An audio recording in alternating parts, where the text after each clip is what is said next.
بسم اللہ الرحمن الرحیم۔ السلام علیکم۔ ایک دفعہ کا ذکر ہے کہ ایک تھا مچھیرا، اپنے کام میں مگن اور راضی خوشی رہنے والا۔ وہ صرف مچھلی کا شکار کرتا اور باقی وقت گھر پہ گزارتا۔ کائنات کا یہ عالم کہ جب تک پہلی شکار کی ہوئی مچھلی ختم نہ ہو دوبارہ شکار پر نہ جاتا۔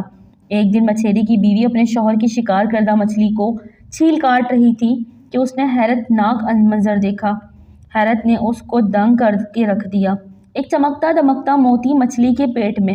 سبحان اللہ سرتاج، سرتاج آؤ دیکھو تو مجھے کیا ملا ہے، کیا ملا ہے بتاؤ تو صحیح۔ یہ دیکھو اتنا خوبصورت موتی کدھر سے ملا؟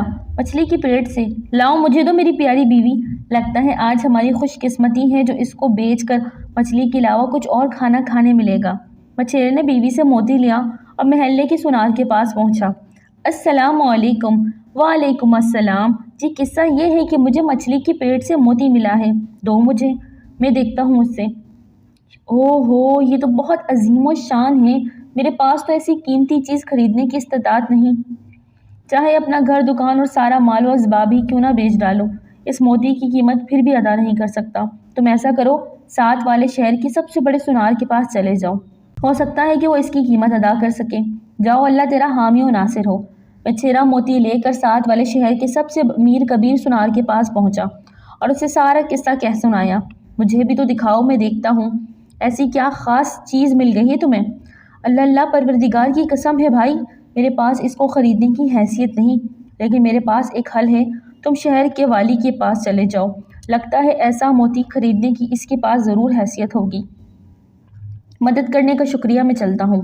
والی شہر کے پاس، اور اب شہر کے والی کے دروازے پر ہمارا یہ مچھیرا دوست ٹھہرا ہوا ہے، اپنی قیمتی متاع کے ساتھ محل میں داخل کی اجازت کا منتظر، اور اب شہر کے والی دربار اس کے سامنے۔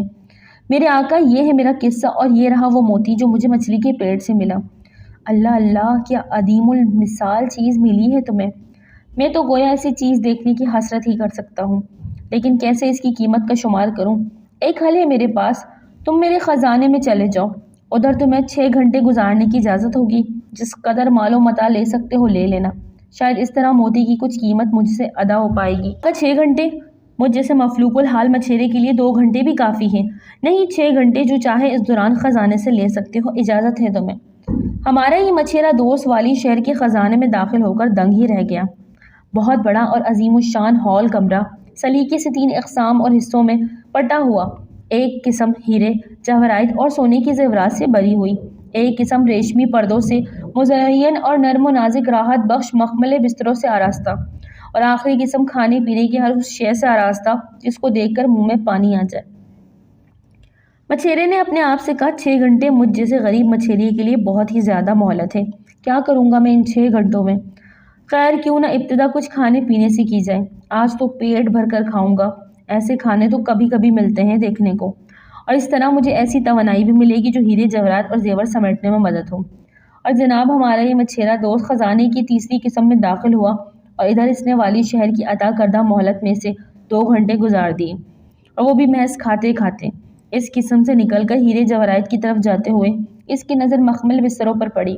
اس نے اپنے آپ سے کہا، آج تو پیٹ بھر کر کھایا ہے، کیا بگڑ جائے گا اگر تھوڑا آرام کر لیا جائے؟ اس طرح مال و متاع جمع کرنے میں بھی مزہ آئے گا، ایسے پر تعیش بستروں پر سونے کا موقع بھی تو بار بار نہیں ملے گا، اور موقع کیا گنوانا جائے۔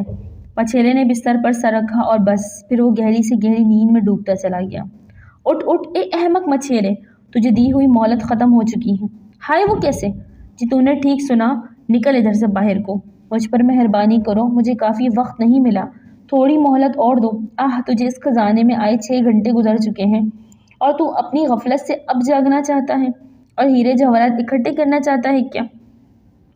تجھے یہ سارا خزانہ سمیٹ لینے کے لیے کافی وقت دیا گیا تھا تاکہ جب ادھر سے باہر نکل کر جاتا تو ایسا بلکہ اس سے بھی بہتر کھانا خرید پاتا، اور اس جیسے بلکہ اس سے بھی بہتر آسائش والے بستر بنوا پاتا، لیکن تو احمق نکلا کہ غفلت میں پڑ گیا۔ تو نے اس کنویں کو ہی سب کچھ جان لیا جس میں رہتا تھا، باہر نکل کر سمندروں کی وسعت دیکھنا تو نے گوارا ہی نہ کیا۔ نکالو باہر اس کو۔ نہیں نہیں، مجھے ایک مہلت اور دو، مجھ پر رحم کھاؤ۔ یہ قصہ تو ادھر ختم ہو گیا، لیکن عبرت حاصل کرنے والی بات ابھی ختم نہیں ہوئی۔ اس قیمتی موتی کو پہچانا ہے آپ لوگوں نے؟ وہ تمہاری روح ہے، اے ابن آدم، اے ضعیف المخلوق، یہ ایسی قیمتی چیز ہے جس کی قیمت کا ادراک بھی نہیں کیا جا سکتا۔ اچھا، اس خزانے کے بارے میں سوچا ہے کہ وہ کیا چیز ہے؟ جی ہاں، وہ دنیا ہے۔ اس کی عظمت کو دیکھ دیکھ کر اس کے حصول کے لیے ہم کیسے مگن ہیں۔ اس خزانے میں رکھے گئے ہیرے جواہرات وہ تیرا اعمال صالح ہے، اور وہ تعیش و آسائش بستر وہ تیری غفلت ہے، اور وہ کھانا وہ شہوت ہے۔ اور اب اے مچھلی کا شکار کرنے والے دوست، اب بھی وقت ہے، نیند غفلت سے جاگ جا اور چھوڑ دے اس پر تعیش و آرام دہ بستر کو، اور جمع کرنا شروع کر دے ان ہیروں اور جواہرات کو جو کہ تیری دسترس میں ہی ہیں، اس سے قبل کہ تجھے دی گئی 6 گھنٹوں کی مہلت ختم ہو جائے۔ تجھے محض حسرت ہی رہ جائے گی۔ خزانے پر مامور سپاہیوں نے تو تجھے ذرا سی بھی اور زیادہ فرصت نہیں دینی، اور تجھے ان نعمتوں سے باہر نکال دینا ہے جن میں تو رہ رہا ہے۔ ناظرین، ویڈیو اچھی لگے تو لائک کر دے، چینل کو سبسکرائب کر دے، اور دعاؤں میں یاد رکھیں۔ السلام علیکم۔